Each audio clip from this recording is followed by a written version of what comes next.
Welcome to another episode of the Being and Doing podcast. And today I have a very, very special guest, which is Shira Barzilay. I hope I'm pronouncing it well. Also, very nice. Koketit. Yep. And the reason Shira is here with me today, because I fell in love with her art. And her art is seemingly simple, but expressing really complex emotions. And for me, the impressive thing is really how she makes this kind of difficult to bridge contrast. And also what I want to know and what my impression is behind this art, there's an incredible human. So I'm really curious to know that human. And so welcome, Shira. What an introduction. Wow. It was worth everything just for this introduction. Hi. Thank you for having me. So I will start with the questions of what are a few words that you identified yourself with? Well, my number one word is freedom, and I guess creativity, and also lightness. So, and like sort of like joie de vivre, like the lightness of the heart. And I think that those three words also really speak to what I do as an artist.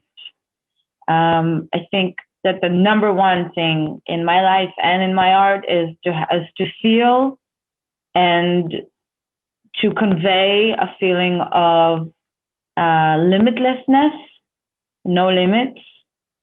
So it's important for me in my life to feel like I'm not being held back on anything, not by my surrounding, and especially not within myself.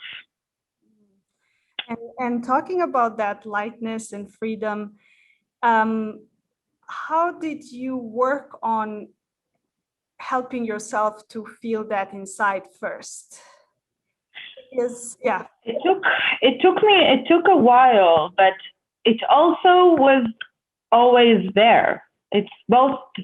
I guess it's both things simultaneously. I always knew since I was young that I had a very I always was very decisive, and I always knew what I wanted, and I always went for the things that I wanted. So I never felt that things were holding me back. Mm-hmm. But in other ways, my feet are, for an artist, my feet are very on the ground. Like I'm very grounded. So if I want to dream, it has to be very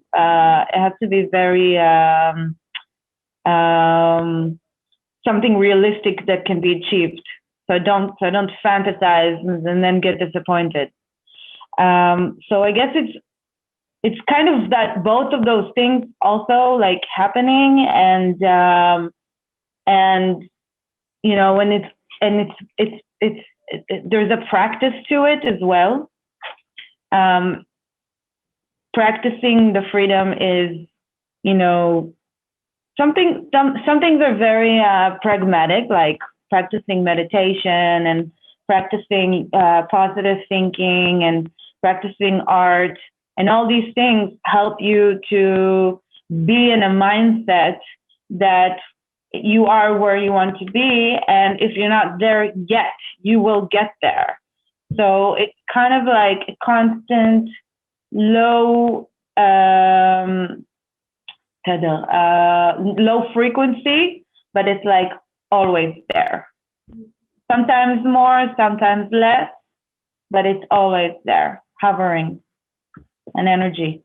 And I'm curious about two things here. One is you're mentioning grounding. What are some things that ground you personally? Well, my home. I work at home.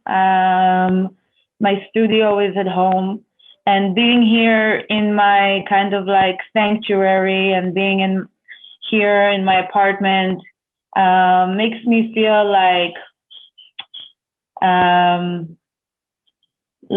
like this is my safe zone, like this is where I can go and explore, because I know that no matter what happens, I have this place to come to. So, and my family keeps me very grounded, my friends, and also knowing that, you know, it's sort of like a humble feeling, like tomorrow it can end like this. Everything I'm experiencing is not to be taken for granted. It can go away tomorrow. So that's grounding. That's very humbling and grounding. And also, can we let the audience know where are you from and how did that maybe shaping this kind of view that everything can disappear? Yeah. Well, interesting connection there. I am from Israel. I live in Tel Aviv, which is an amazing, beautiful, vibrant city. It has a very much of a cosmopolitan, very beach vibe, very summer, very nightlife, culinary culture. It's just a beautiful metropolitan of my country. And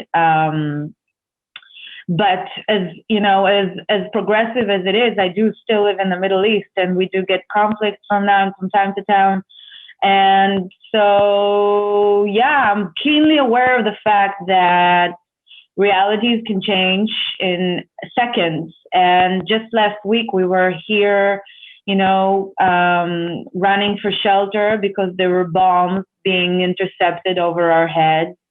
And it's just a very strange reality to be faced with, but it does give you some proportion. So, with every bad, there's also a little bit of good. And I guess that's just a good reminder of, taking for granted the beautiful things that we do have. And during that time, a lot of people ask me how it was and what was that like. And I have to say that I surrounded myself with a lot of friends, a lot of alcohol, and just good vibes. So even though we were in the shelter, we were laughing, we were drinking, we were having a good time. I think at the end of the day, that's what's important, that no matter where you are, as long as you're smiling, you're good. I mean, I can relate to that because when the bombing was in Serbia, I have a memory of being with the people you love, and although outside is very scary, you're still somehow with the people that can bring a little bit of a smile. So. Yeah, exactly. And it's almost like a cliche, what they say when we're in the wartime, what matters is the people that you love. But I really felt that it was like I got a lot of backlash from followers on Instagram. They were like, "How dare you have fun when people are dying?" And I said, "Look, this is my life. If you want to come and live instead of me, then you can judge me. But I would much rather be with my friends and laugh than sit in my room by myself, shit scared, and cry. That's my decision. Don't judge me for it." Yeah. And I'm curious because you describe the culture very well, and I really love the Israeli culture. I have lived there a bit, and I have a lot of friends. And, nice. And there's this warmth that I love about people there.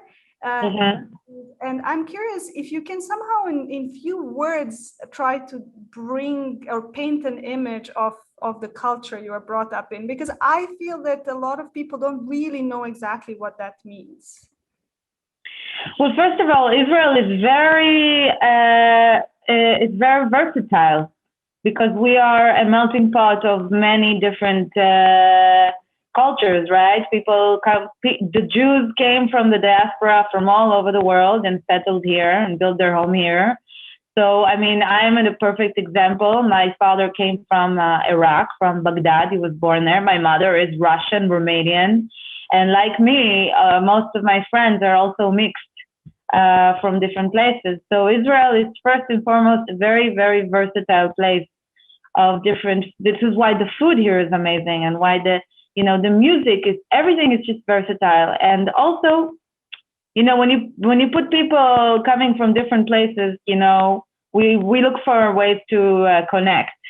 because we're so different. People that came from Yemen and then people came from Russia, what are they going to have in common?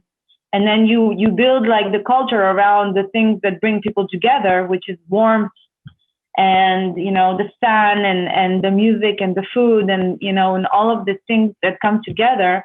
And I think that's a very strong characteristic of the people. But it's also very, the people here are very, people went through a lot growing, in the olden days, with regards to our history. People were persecuted in Russia, not to mention the Holocaust, or when they came up from Morocco, there was a lot of persecution. So people suffered. So when people came here, it was hard to build. So there's a lot of roughness in the Israeli people. We are rough, we're tough. Don't mess with us. We're like, oh, we're going to kick your ass if you mess with us. So that's very kind of like, it's a very strong characteristic for the Israeli people, and it's not the same for all the Jews around the world. It's very specific for Israelis. we're tough people. Actually, that's something that kind of perspires when I think of you. And even before you said that, I had a question in mind, which was like, I see you as a very strong, sturdy person. And I was like, where did you get that from? Like, it feels like, give me some of that kind of thing. You have to be tough. You have to, Israel, or where I grew up in South Africa, I grew up in the United States. We traveled a lot when I was young, so I was forced to accommodate and to acclimate myself into different cultural surroundings and different mentalities. Which is why today I feel like you can throw me in a room with whomever and I will, be friends with them in 10 minutes because that's how I grew up. That was my survival mechanism. So I know how to do it. And I feel like in a way, Israelis are like that also. People came here and they had to make friends within 10 minutes. So that's where it comes from. Yeah, you have to be strong. You want to survive. And along those lines, I'm also curious, you are also strong and young and something that people would call successful. And along with all those beauties that this brings, I'm wondering what were the challenges for you being young and successful and recognized? Well, I'm not so young anymore. I wish I was younger, but it is what it is. Time is time. And then with regards to success, I don't know. Success is something that has no taste and no smell. It's there. You wake up, you get used to it. You work towards a goal and you get to the goal, but you're already looking at the next goal ahead. You feel the satisfaction, and after 5 minutes, you're already thinking about the next thing. So I think of my success in terms of, is it letting me do what I want to do? Is it letting me wake up when I want to wake up? Is it letting me be my own boss? Is it letting me feel the freedom that I'm so desperately in need for? Is my success allowing me to live the life that I want for myself? If the answer is yes, then that is fulfillment. And if the answer is no, then I need to redefine my idea of success. I really like that. That's actually coming for the first time in this show. And when we're talking about success, what do you feel before maybe reaching a goal? What do you feel were your biggest challenges or impediments to get there, inside or outside of yourself? Well, I guess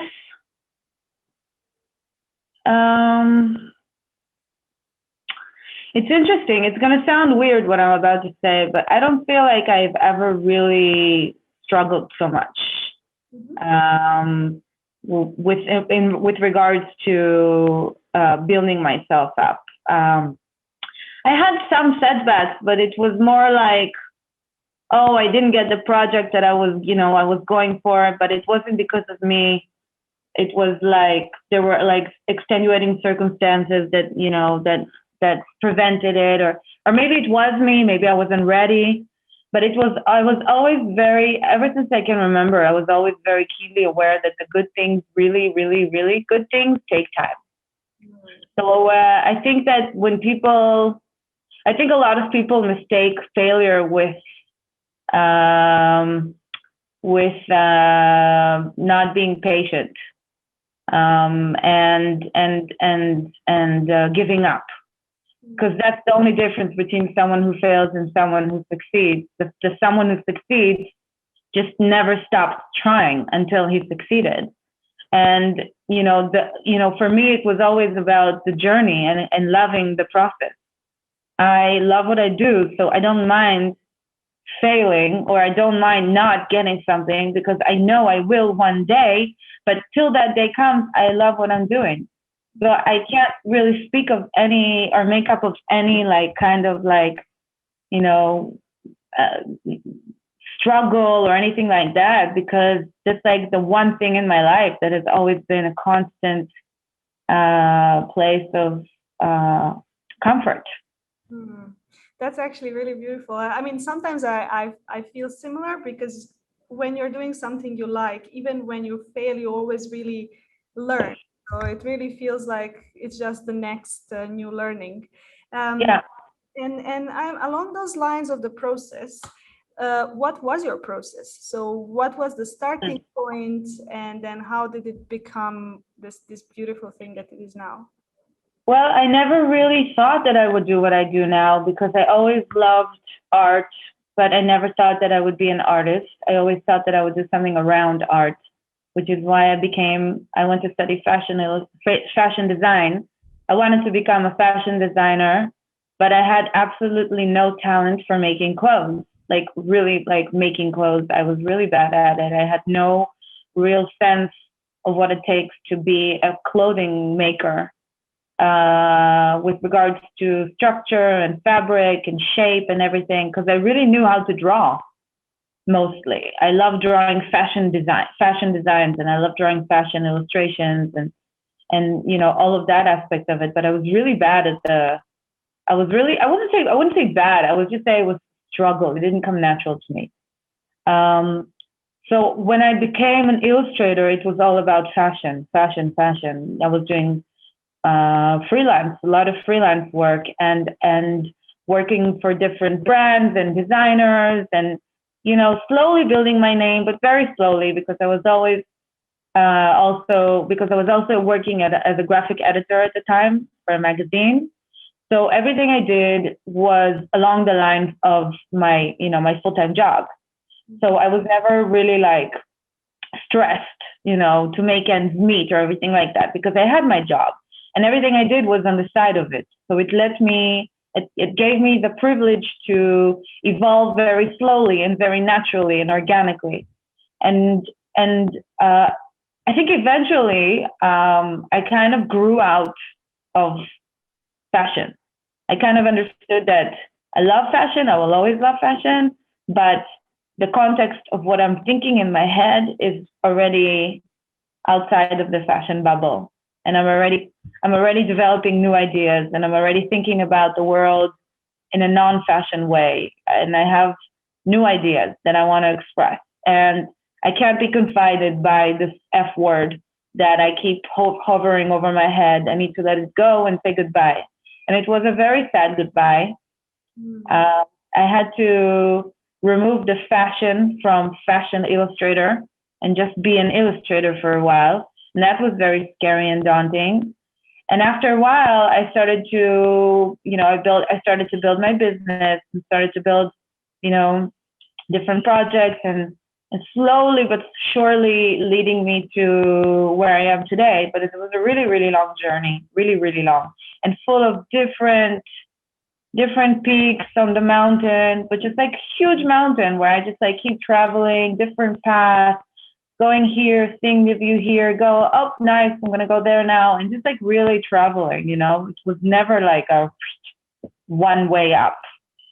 And that's actually a very interesting thing for me, the fact that we sometimes box ourselves in what we define our profession is in the beginning, and then it's sometimes like, yeah, as you said, very daunting to change.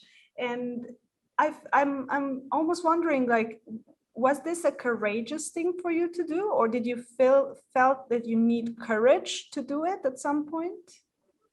I remember this was it. I had a meeting with a friend who is a very shark. He's a shark professional, like very, very to your face, And he said to me, he said, he looked at all of what I'm doing and he said, Shira, you know that you are doing, like, out of the 100% that you are doing, only 20% is fashion.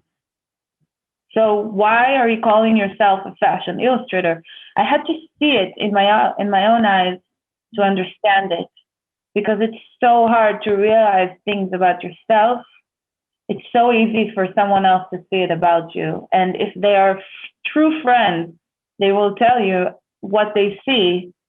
And if you are smart enough and courageous, and if you are not stubborn, you will allow yourself to see yourself through other eyes and maybe learn something. And that's what happened.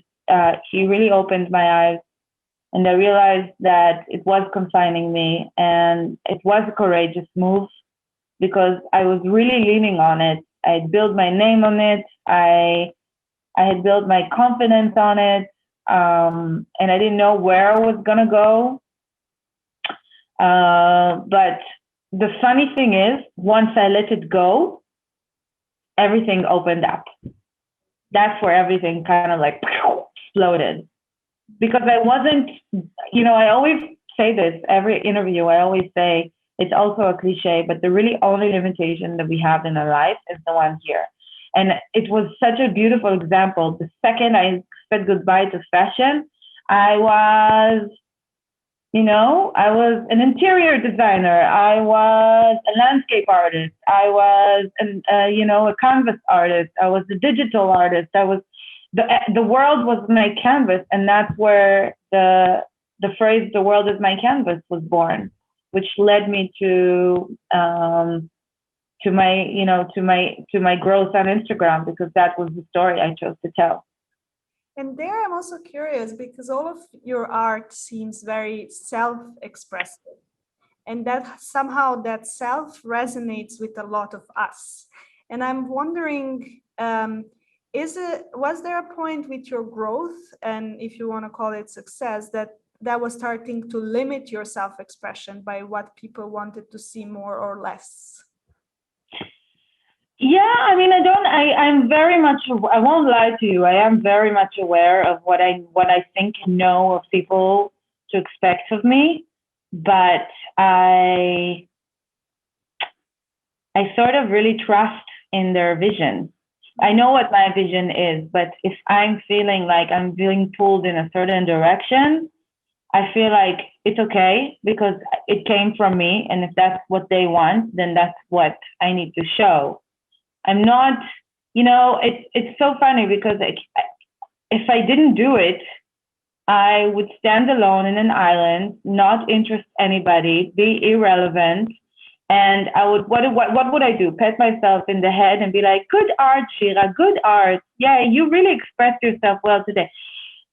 And then like nobody was there to see it, and I'm as I said earlier, I'm a very pragmatic and practical kind of artist with the ground. And so I always feel like,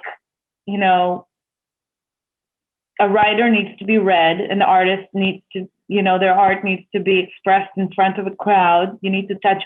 I mean, my mission is to touch people, not to impress anybody. I want to move people. I want what you said. I want them to see themselves in my art because I saw myself in that. And feel like at the end of the day, the more personal and real and authentic my emotion is, the more likely that it's going to touch people, because we are all the same eventually.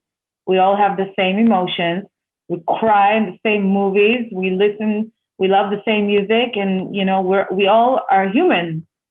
Some dogs too, but it's like to be able to have that kind of correspondence with the crowd, with the followers, is huge, huge, huge, huge, huge privilege that a lot of artists don't have. And that's like the biggest thing that Instagram gave me, is the ability to get insight of how people are experiencing my expression, which is insanely valuable. Can you imagine everything you did if you said, like, I wonder what people would think about this. Let's ask them, and then they'll tell you. You learn so much. Like what I said about earlier about my friend telling me, you're not a fashion illustrator, you're an illustrator.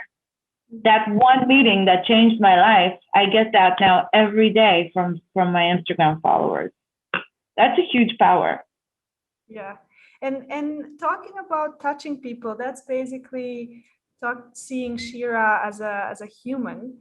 And what are the human, so not artistic values that you have as the paramount? Like, who am I? Yeah. At the end of the day, I'm a daughter, I'm a sister.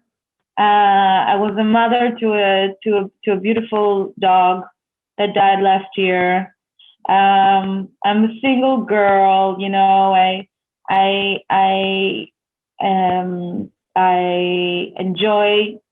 enjoy life. I'm very I'm very optimistic and happy and joyful, and I love to be surrounded by friends and doing things and being active and going to the beach, and and if people follow me on my stories, they can see that I can't be in my studio night and day just drawing, because that's not going to give me joy. I need the full life experience, and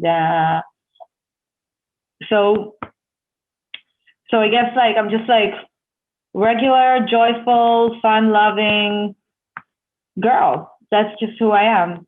And I'm curious also, as someone who has never had following and who also has never had to share publicly parts of my life, I'm wondering, is that part of sharing your life with the audience interesting for you? Do you find it fun? Do you sometimes find it burdening?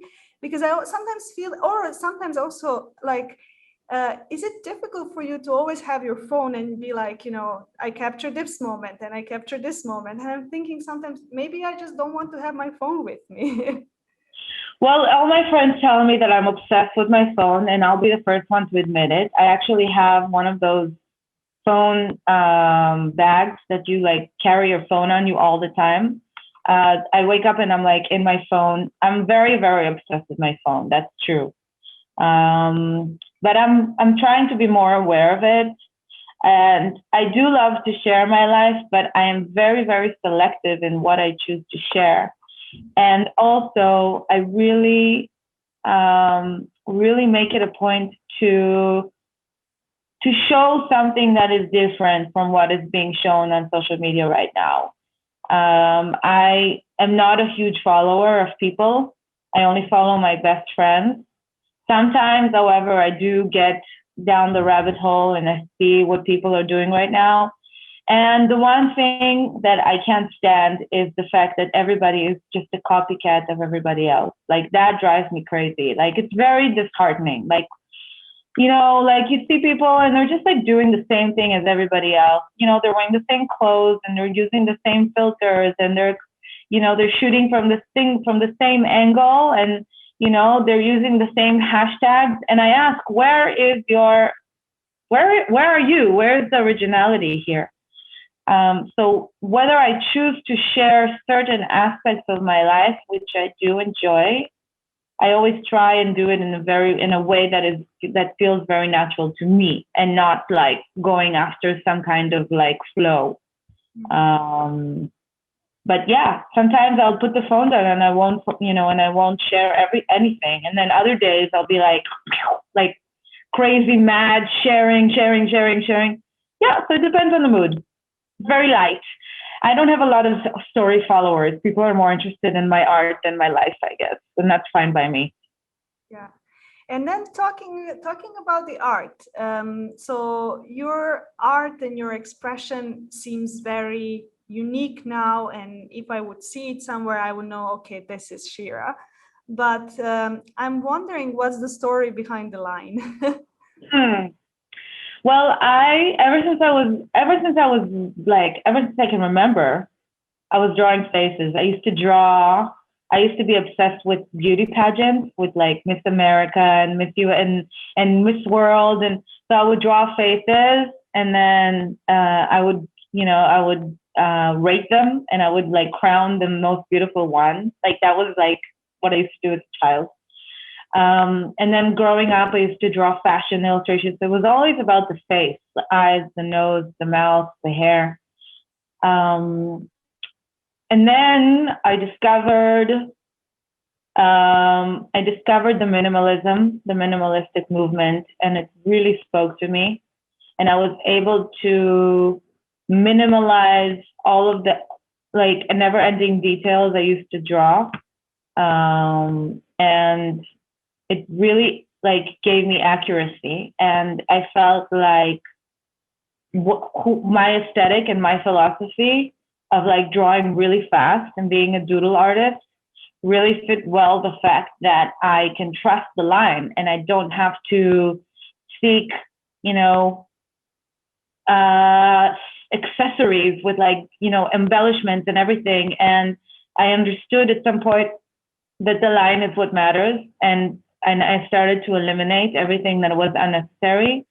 And it was like a real aha moment because I was like, okay, if I focus in on that, that is where my power lies. And I can trust in that, and that will take me places. And the line took me on an incredible journey, where when you realize how powerful one line can be, through context, which is why a lot of the time I draw over photographs, because I'm most interested in context.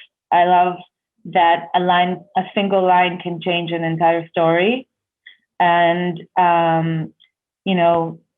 it can change because people's perspective changes, and because nothing is static, everything is dynamic all the time, especially nature, which is why I use a lot of it as my background. And then also because it's such a beautiful juxtaposition between something so small and then that changes into something so monumental. I really love the tension that it creates. So it's not about the aesthetic so much as the idea and the concept. And that I could only achieve with maturity because I was immature for a long time.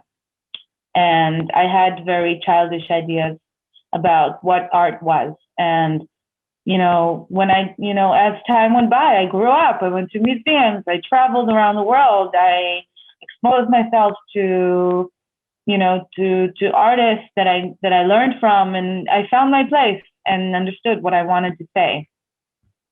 And actually, there are a few things now I'm thinking a lot, so it's difficult to focus. But one thing is that you are mentioning the line and you trust the line, and I'm wondering, how have you built that trust without the fear what will come out? Because sometimes I feel that perfectionism is a boundary for many people in life, and yet along in drawing. Yeah, that is a very good question. First of all, I'm not going to deny the fact that because I am a good technical illustrator, it's easier to have confidence in the line. When I sit and sometimes teach people how to draw, my number one tip and lesson is to release the hand and just go and just draw like a 6-year-old kid. When I draw with my nephew, my 9-year-old nephew, he's my teacher because he has zero judgment in what he's doing. He has total freedom. We spoke about freedom earlier with my number one word. When you draw with confidence, you are eliminating judgment, fear, insecurity, perfectionism. You're eliminating all of those thoughts, which is why I always say that my artistry is very intuitive. I don't use my head. I'm not thinking. It's very emotional and it's very intuitive. The thoughts are like little monsters in your head going, no, go here, no, go there. You're doing this wrong, no, no, no. When you eliminate all of that, then what you're left with is freedom. And I feel like that's what art really is. And we as children are taught exactly the opposite. They teach you to not draw outside the lines, and that's exactly the opposite of what art is. Art is drawing outside of the line. You know, it's like the biggest misconception of the art world ever, that you need to confine yourself. No, it's exactly the opposite. So, and I feel like that's where my philosophy, which is why I'm a huge student of Picasso, because the Picasso is, that's when you look at his art, you understand that he had no fear, you know? He was such a good technical painter. If you see his early works, he was like insanely accurate. He did like insane portraits, very, very, very realistic. And he chose to break away from that. And he chose to express himself in a very freeing way that that looks like something a child drew. And people look at this and go, oh, a child could draw that. Yeah, but can you? Mm-hmm. A child can draw that, but can you? And the answer is more often than not, no, because you have fear and they don't. Yeah, that's actually like the way I see you is like coming from like kind of some singularity, that exploding into complexity and then condensing that into like ease and lightness again. And I'm curious, maybe for people who are just developing as artists, you mentioned that you were immature, and in your immature phase, what were the misconceptions that you had? Now wow. You're like, now I know they were misconceptions. That's an amazing question. I don't think I've ever been asked that question before. It's amazing. Hold on, let me think about it. Well, first of all, the number one thing is that I didn't listen to my inner voice. So I was looking for inspiration everywhere else. I was looking at what other artists were doing. I was looking at, not talking about inspiration like people look at, I'm talking about people looking at Pinterest and copying what other people are doing. I'm talking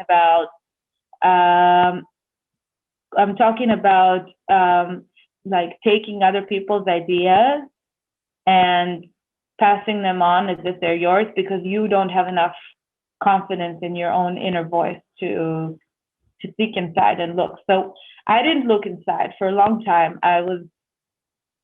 I didn't trust myself. I didn't know myself. I didn't know who I was. I didn't believe in myself. The only thing I knew is that I know how to draw. I know how to draw. I love fashion. Let's do something with it. And I didn't think that I had it in me. And that was, I guess, the biggest thing. There were like other things as well, but that was the core. Because then when you don't trust yourself, okay, I'll give you like a more figurative example. When you don't trust the figure that you're drawing, what do? You start drawing embellishments around it, you know. You start giving, you have the face, you're not sure about the face, so I'll give flowers on the side, and I'll give some detail on the bottom, and I'll like make it pretty, I'll make it look pretty. I'll make it so people will be like, wow, that's very intricate. That's a lot of work. A lot of work was put into that. Good job, like, and it's all noise that you're doing to deflect from the fact that the real thing wasn't strong enough. Yeah. And I see it in my early work where I looked for a lot of embellishments all the time, and my aesthetic was much more is more. I was very influenced by Versace. I used to work for them a little bit. I was doing a lot of, embellishments, and I kept on thinking like I should do collages, and I should make really intricate and elaborate things just, to make people go, wow, Mm-hmm. And People went wow and forgot about it the next second. Like nobody was moved by what I was doing. It was paid the rent, and I got paid by brands to do like aesthetic stuff, but no one cared. No one was moved by it. So that was a very important phase in my life. To I had to go through it. I couldn't have not. Maybe if I was born more mature, I don't know. But that's my journey. That's what I had to go through, and I love that about myself. I'm still childish. Like I'm still a little girl in a lot of ways. I like to laugh. I like to laugh from like really silly stuff, and I think that kind of like youthfulness is really comes across also in the art, but in a more mature way. And I'm curious, what snapped you out of that? What snapped you out of that need for complexity into the simplicity you're having now, which has the same wow effect, but Um, I think I think that at the time I was coming closer to the minimalism, but I was still doing a lot of figurative faces. And I really remember thinking, I'm not there yet. I'm not there yet. I'm going to get there one day. One day I'm going to figure out the face. I haven't figured out the face yet. I kept drawing different faces. I kept trying to experiment and do different things. And I kept feeling like something wasn't right. And then I discovered the minimalism. Something kind of like came in front of my face, and I'm like, wow, I I should take away. I kept on looking to add, and then I realized that what I need to do is subtract. mhm, Um, and that was kind of like the moment where I was like, oh, okay, mhm, great. Even if you look at my earlier stuff on Instagram, when I was drawing on images, I was drawing much more figurative drawings. Like I would like if I would draw a girl on the beach, it would be an illustrated girl on the beach with like she would be colored with like skin color, and she would like be full color and full outfit and everything. And then I realized I don't need all that stuff. I can do a representation of a female figure that is represented by one line, and that'll be more powerful than no matter how many details I can put into a scarf being, you know, that's being put over her head. So that was like a very important moment. And for me, what's interesting, I just had this thought. It's almost like the whole of our society is about getting more, and forgetting to take out and go to the essence of what we need. And I'm curious if you think that this can be interesting as a reflective point for a lot of us, into how we live our lives, in addition to just looking at your art. Again, a very, very beautiful question. And I was going to say it before earlier that to me, art is smarter than life. So, which means that the realizations that I come to in my art, are much faster and more clear than the ones that I arrive to in how I live my life. And so, if I'm smart and if I listen to what I'm doing while I'm doing it, sometimes I can manifest that in my life. I'll give you like the stupidest, most simplistic example, but it is somewhat symbolic. I used to be very obsessed with clothes, buying different shoes, different jackets, having like a full closet, da da da da da. And then I think there was a point where I kind of realized that how great would it be if my whole closet was just like you know was like a button down white shirt. It would be kind of like a uniform that I would be known for to wear, and that would like be a very symbolic representation of who I am as a person, just because that's what I love to wear. Why do I need to over expose myself to different kinds of fashion if I know that that's what I really love and that's who I am? And so I went through like my closet and I got rid of a lot of the clothes that I used to wear when I was younger. And now I'm like more, I have less clothes, but everything that I do wear, I feel like is me, is much more me. And I feel like people are, people kind of forgot that. We're always kind of like looking to add more to our life, but I think that I feel like the quality is definitely much more important than the quantity. And yeah, it's an interesting kind of like correlation between those both worlds that I'm kind of hoping to get more and more of in my life. And I'm also curious about the people that shaped you in terms of your art. You mentioned Picasso, but I'm wondering, is there also like everything you read that kind of brought you to this place, or well, you mentioned one of your friends who told you who you are. So I'm curious, what were those influences? Oh, wow! I feel like there's so many, but like,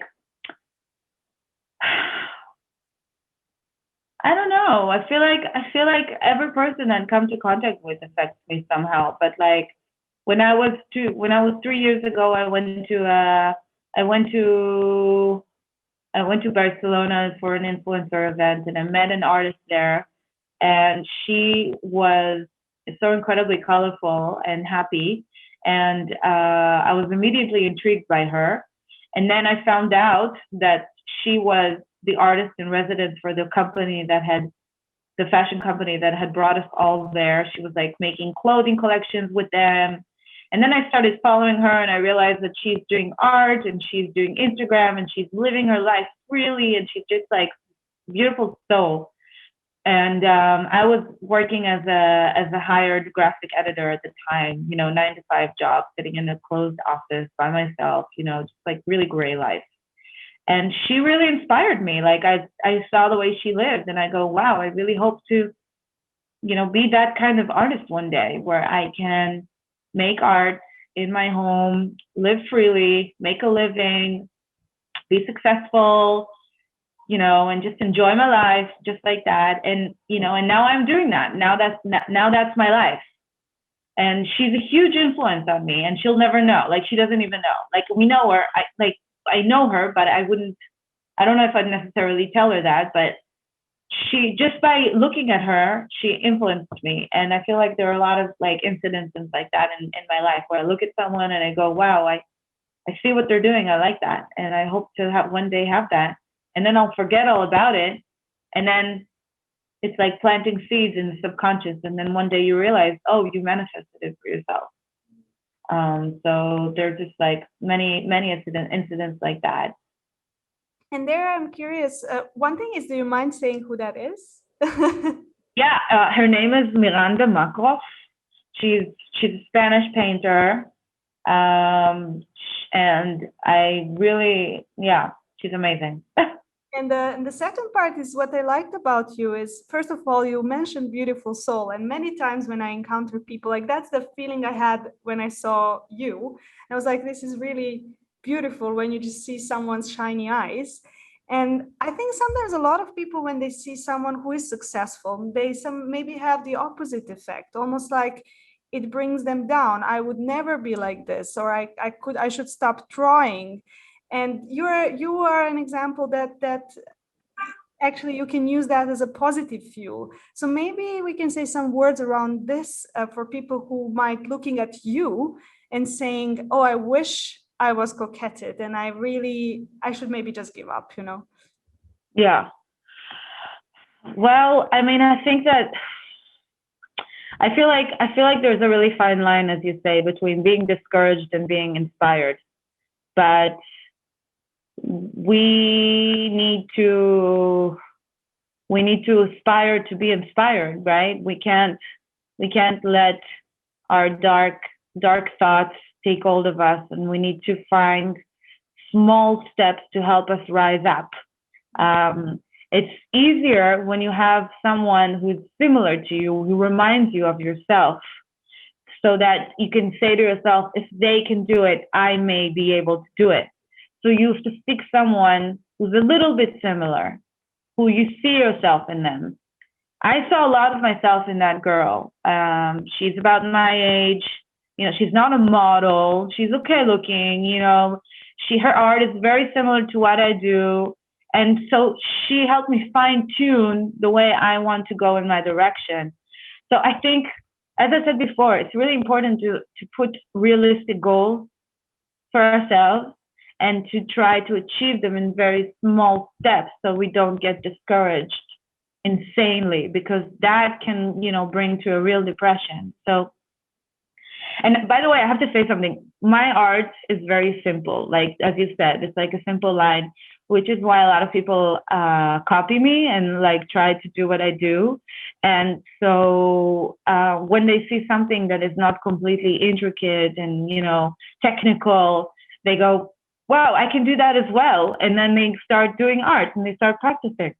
So I guess there's like that advantage of, having my art be something very simple, is that I can inspire people to get up off their asses and to try it for themselves, because they know that it's not going to be that difficult. Mm-hmm. And being aware of our time, I will maybe go to the wrap up, so the rapid fire questions. And one of them is, what is a book, a present, or an idea that you like to give people the most? I love to give people it's not a book, but I love to give people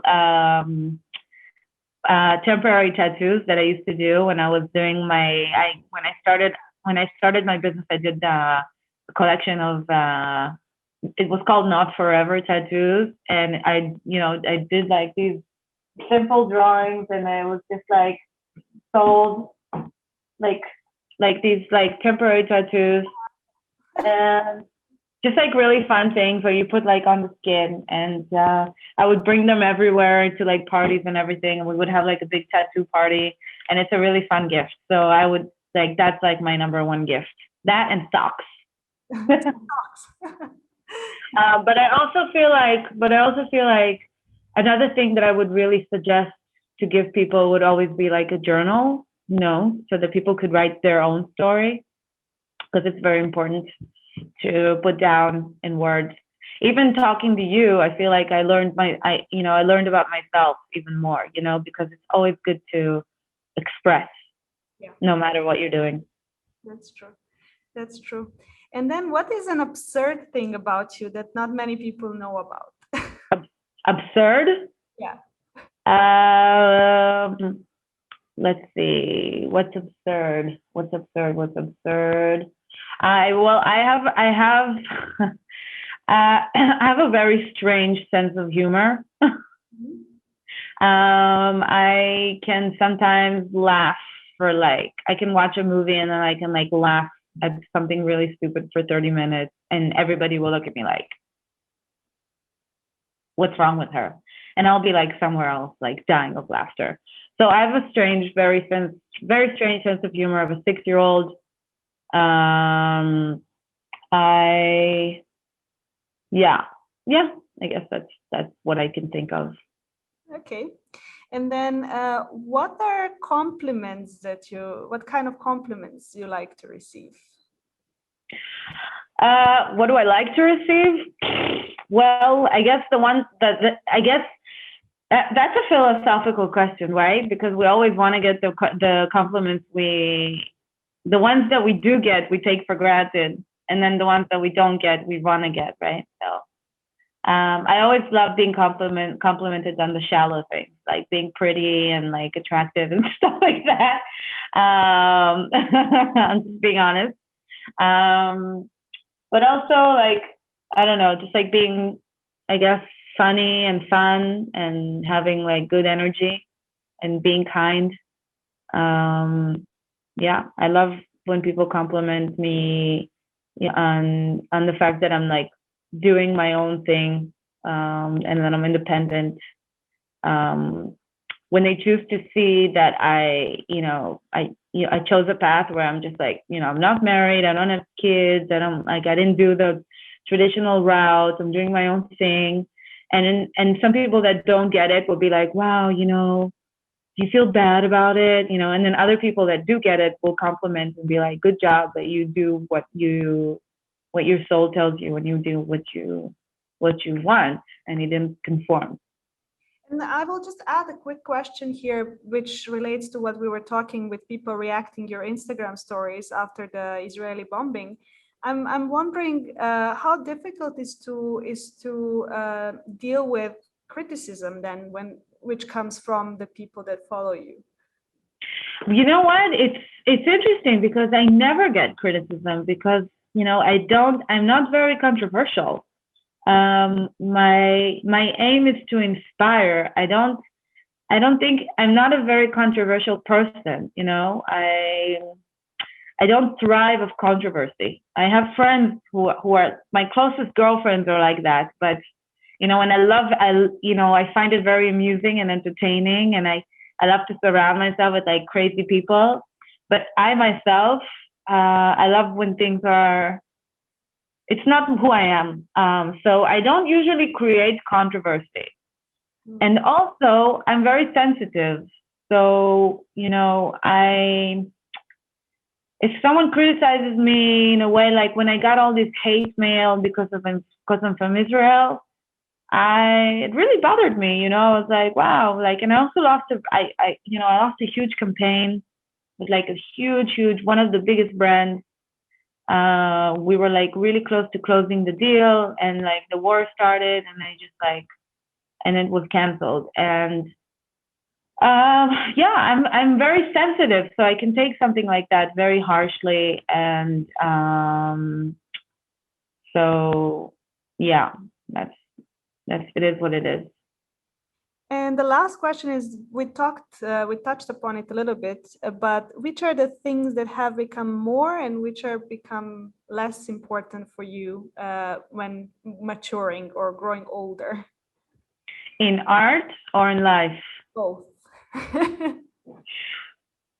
What's more important? More important is to have to only do the things that I want to do, to stay true to myself, to lead a balanced life that is mixed with all of the things that make me happy, but in a very versatile way. So if there is a lot of noise, then the next moment should be silent, and vice versa. So that's like to have more of mindfulness and peace and peacefulness and lightness, and more and more of more creativity, more work, more money, more success, more followers, more jobs, more art, just like a lot of more. What's the word that I'm looking for? Shefa. In Hebrew, we say shefa, which means prosperity. So that's something that I always meditate on, just to keep on summoning with gratitude all of the amazing gifts in my life. And then to have less criticism, less judgment, less